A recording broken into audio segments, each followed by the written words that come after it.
عمران خان صاحب دلته راځي جلسې کوي دا د هغه حق دی زموږ سیاسي مشر دی د سیاسي جماعت مشر دی خو دا غریبانان ترې هم تپوس نشي کولی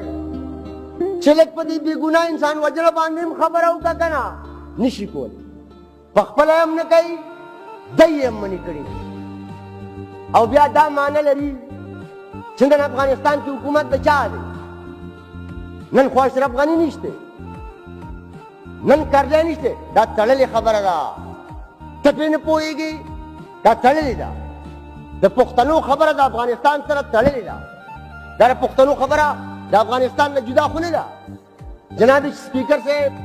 دا تړلې خبره ده تړلې لہذا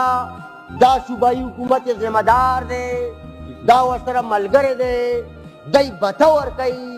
دی وله لارې ورکړي دي او دا پښتونخوا چې پې لوټي نو دا د پی ټي آی په مرسته لوټي او زما امید دی انشاءالله چې ماله به شوکت زه پښتون یم ماله جواب راکړه مانه سوال وکړه د څلورو کروڑو پښتنو په مخ کې درته جواب در کوم خو دا مه وایه چې تا څه کړي دي او بل څه کړي دي او بل څه کړي دي خپله خبره وکړه بیا هم سپیکر صاحب که دا حکومت سوال کول غواړي